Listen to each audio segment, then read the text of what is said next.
What is going on, guys? Robert from Robert's here with a new video for you guys. Like I said, I seen Deadpool 2 twice yesterday, and this little entertainment coming now is just like icing on the cake, and it involves SJWs, and I know how much people love those.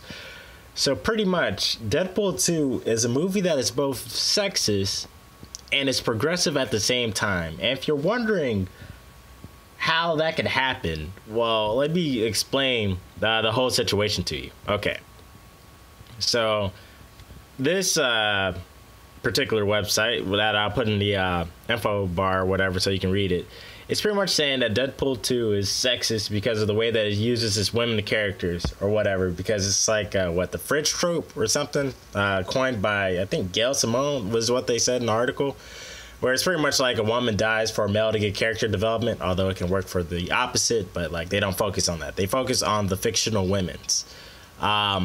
So you get an article, and this was the first one I seen today, where you have the writers of Deadpool 2 trying to defend the treatment of the female characters in the movie. Granted, like Domino is great in the movie. Like, that's a female character who's like really well done.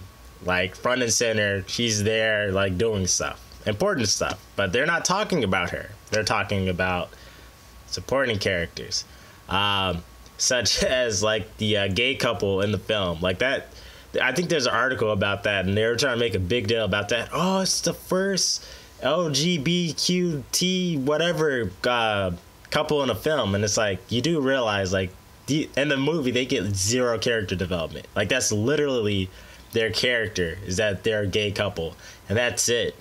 Otherwise, it's like literally no interest in them. Like, they seem very shallow and cardboard cutouts, pretty much is what they are. And I find it funny that Salon, of all places, Salon is saying that Deadpool 2 is what America needs because it's progressive. What the fuck? What world am I on? This is so absurd. It kills me because it's like they're using Deadpool's diversity, I guess, as a shield. Otherwise, like, I think the SJWs will jump all over the movies. And if you're wondering why they're defending this movie and why this cognitive dissonance is happening, well, pretty much it's because they're marketing Deadpool as a pansexual on the online articles, like with this headline from Pop Sugar. Pop Sugar is pure cancer. But you're saying Deadpool sexuality is complex, like in the comics, and it's like in the comics it's not really all that complex. Like, the SJWs have kind of been lied to. Part of me feels bad, but the other part of me is laughing because of how dumb they are, and it kind of exposes that they don't actually read the comics. And you'll see here, like at the bottom of the article, that she's the author is implying that, like, the jokes that Deadpool makes is like how he really feels.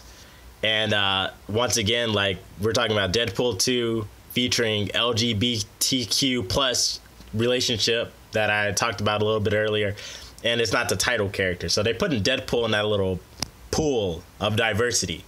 And look, there it is again, diversity. And it's trying to shake up the superhero world and make it more progressive, right? And it's trying to make it more relatable to a broader audience, which is like, honestly, if you like comics, you like them because of the stories, not because of what sexuality your fictional character is. Like, most of the time, from what I've seen. But if you go to like the Marvel Database Wiki, which is like pretty much an encyclopedia for everything with Marvel Comics, if you go to Deadpool's page for 616 and like you go down to like his characteristics, you'll see that his sexuality is like not mentioned. They got gender, height, weight, eyes, hair, and stuff like that. Like, stuff about the character that's like noteworthy. You'll notice that the sexual orientation really isn't noteworthy enough to be put here. And the reason why they are branding Deadpool as a pansexual is partially because of pretty much like the writers. I think one of the original writers, he got like a tweet from somebody who was like, what is Deadpool sexuality? And the writer said because his mind is in a constant state of flux, that sometimes he's straight, sometimes he's gay, sometimes he's bi.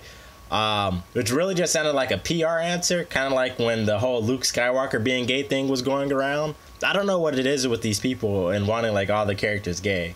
Because if you remember back with Avengers 2, Age of Ultron, they was asking why couldn't Captain America be gay? And then with the Amazing Spider-Man with, what's his face? Andrew Garfield. He was asking why MJ couldn't be a guy. I just don't really understand why they don't like the characters and their stories, and they're just really obsessed with the fictional sexual orientation. But here we have Gary Duggan. I hope I said his name right.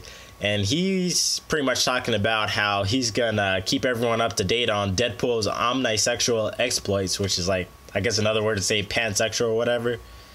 And as you see right here, someone's trying to make a big deal out of it. And this is what, 5 years ago? Pretty much confirmed a huge Marvel character is pansexual. It's so funny because if you don't know who this is, in the comics, this is Deadpool's daughter. Okay. His daughter. And guess what? She has a mom. Because Deadpool apparently is pansexual, but he just happens to like really like the women's. Because here's one of Deadpool's former lovers, if the page will load. You got her and her. And the funny thing is that Gary Duggan like did both of these stories. Sorry, my internet's just shit. I live in a really bad area. But it's just hilarious because her mom is clearly like not a guy, and Shikla, she's like a succubus, and she's like queen of the underworld or whatever, and she's a woman. And Daniel Way's run prior to that, you had Deadpool marry a woman alien. And then also in Daniel Way's run, like Deadpool was attracted to Black Widow. And then like if you just go back and you're actually reading the comics, you'll see it's consistently been women that Deadpool's been attracted to, like consistently. Heck, even in the first movie, we're talking about him being attracted to Copycat, aka Vanessa.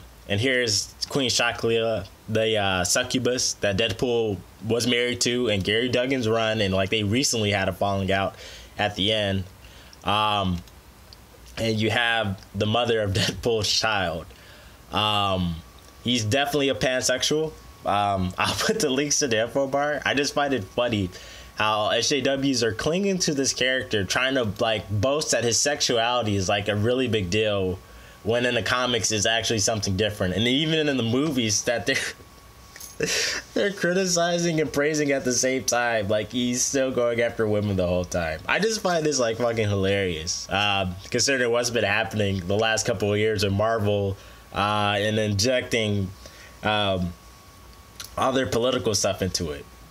If you want people to like something, you should just keep it apolitical and just try to make sure that you have good characters with good development, a decent plot or something, like stuff that's not just a character sexuality to push some like political agenda.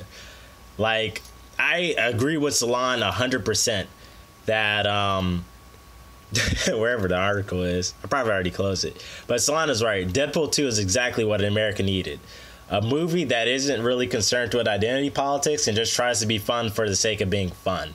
And if they stop doing that, then people will stop like paying attention, I think. Well, that does it for this video, guys. If you haven't seen Deadpool 2, I recommend it. Yeah, that's pretty much all I got.